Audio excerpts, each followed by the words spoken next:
이 행동이 여성분들 입장에서는 굉장히 이해도 안 가고 화도 많이 날 거예요. 이해가 안 가는 게 당연하고요. 여러분이 저는 이걸 이해할 필요도 없다고 생각을 해요. 저도 남자지만 솔직히 이거는 표현의 남용이라고 생각을 하기 때문이에요. 구독, 좋아요, 알림 설정까지 감사해요.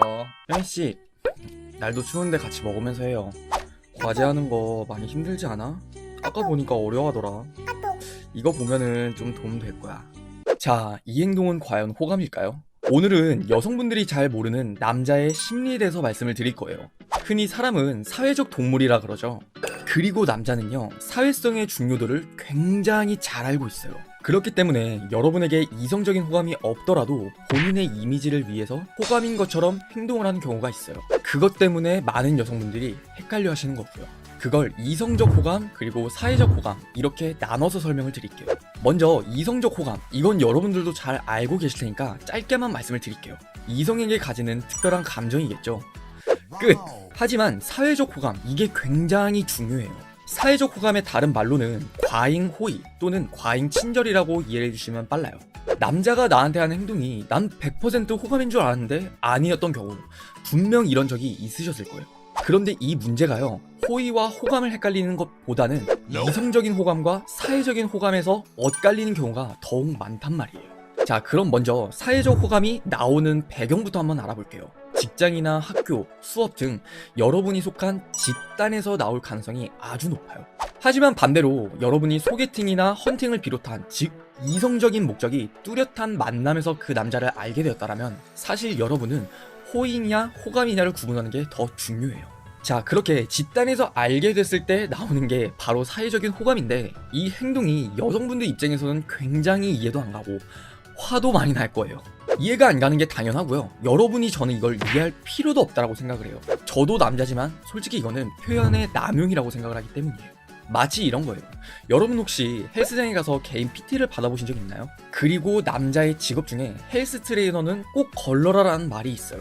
헬스 트레이너를 믿고 걸러라는 말도 참 웃기지만 왜 그런 말이 나왔는지에 초점을 맞출 필요가 있어요. 바로 그 이유가 일부 트레이너분들의 과잉 호의 또는 과잉 친절 때문에 그 말이 파생됐다고 생각해요. 즉 사회적 호감으로 도를 넘어선 거죠.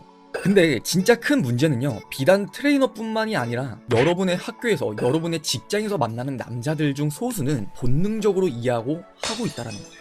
그런데 이 영상을 보지 않으신 분들은 저한테 이렇게 묻겠죠. 오빠, 호의랑 호감의 차이가 뭐예요? 하지만 적어도 오늘 영상을 보신 여러분이라면 사회적 호감인지 이성적 호감인지를 구분하는 게 더욱더 저는 중요하다고 말씀을 드리고 싶어요. 저는 여러분들에게 이런 남자들의 행동에 이해를 바라는 게 아니에요. 앞서도 말씀을 드렸지만 그건 이해할 필요도 없어요. 자, 그래서 지금부터는 그것을 구분할 수 있는 방법에 대해서 말씀을 드릴게요. 딱 하나만 보시면 돼요. 수단과 목적이 분명하다. 여러분과 그 남자가 어떤 집단에서 만난지는 잘 모르겠지만 괜찮은 사람이라는 이미지를 비롯해서 특별한 목적을 가진다면 그건 사회적인 호감일 가능성이 아주 높아요. 가장 큰 예를 들어보자면 아주 인싸 같은 과대의 이미지 관리를 위한 수단, 방금 말씀드렸던 헬스 트레이너가 PT 유지라는 목적을 위한 수단으로 사용되는 경우가 그에 대한 예예요. 자, 여러분들 입장에서 이걸 판단하는 건 굉장히 어려우실 거예요. 하지만 어려운 게 정상이라는 말씀부터 해드리고 싶어요. 왜? 눈에 보이는 게 아니니까요. 하지만 사회적 호감을 구분하는 데 있어서 목적의 예시가 많다라면 여러분이 이해하시기엔 더욱 쉬울 것 같아요.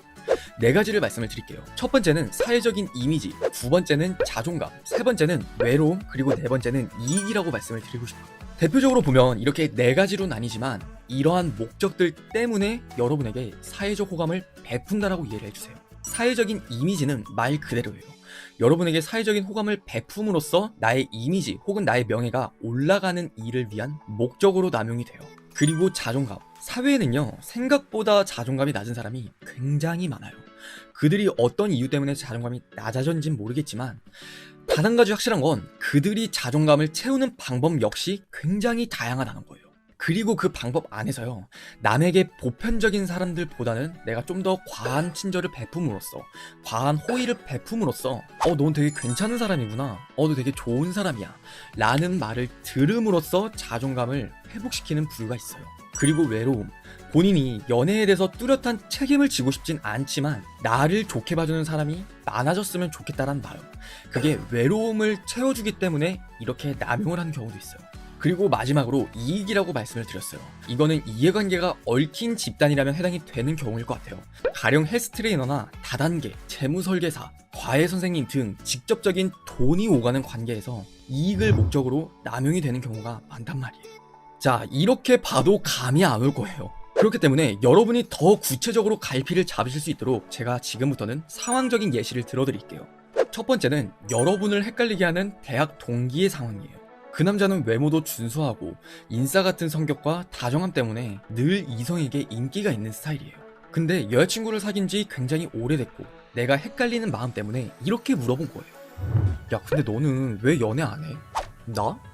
그냥 뭐 귀찮아. 그냥 계속 챙겨줘야 되고 그냥 그래서. 오, 역시 김유신. 야, 그러면은 너 계속 연애 안 할 거야? 아, 그건 아니지. 근데 취업하기 전에 솔직히 아직까진 연애 생각 별로 없다. 근데 외롭기도 하고. 자, 우리는 저 대화 속에 두 가지를 집중하셔야 돼요. 첫 번째, 귀찮아서 연애를 안 한다는 말. 두 번째, 외롭다는 말. 방금 전에 제가 말씀드린 특징과 묶어서 이야기를 하면 이런 결론이 나와요. 연애에 대한 책임은 지기 싫지만 외로움은 굉장히 많이 탄다. 이때 현실적인 방법은 딱 두 가지예요. 첫 번째는 참는다. 그리고 두 번째는 사회적인 호감을 베풀면서 내 외로움을 채운다. 자, 첫 번째일 경우도 있어요. 하지만 저는 두 번째라고 생각을 해요. 왜냐면요, 만약 그 남자가 참았다면 여러분이 헷갈릴 일도 없을 테니까 말이에요. 두 번째 상황은 똑같이 여러분을 헷갈리게 하는 직장 동료가 있어요. 그런데 그 남자는 여러분과 입사 동기고요. 자, 그런데 그 남자가 여러분은 입사 동기라서 내가 남다른 애정을 느낀다며 여러분을 헷갈리게 하는 거예요. 그런데 평소 이 남자는 성공에 대한 욕구가 굉장히 많은 사람이고 주변 사람도 잘 챙기는 그런 오지랖이 다분한 사람이에요. 자, 이 경우는 어떻게 해석을 해야 될까요? 여러분이 헷갈린 건 사실이에요. 근데 그때마다 남자는요, 동기에 대한 남다른 애정이라며 튕기는 듯한 애매함을 보여요. 그게 바로 이성적인 호감이 아니란 뜻이에요. 본인의 이미지나 관계 유지를 목적으로 한 사회적인 호감이 되는 거죠. 더불어서 호의와 호감에 관한 영상이 궁금하신 분이 있다라면 해당 영상을 따라가 보시면 될 것 같아요. 저는 진짜요, 여러분들이 똑똑해지셨으면 좋겠습니다. 제가 바라보는 요즘 세상에서는요, 예전처럼 남자들이 그렇게 단순하고 그렇게 멍청하지가 않아요. 오늘의 영상은 여기까지입니다. 이상 유신이었습니다.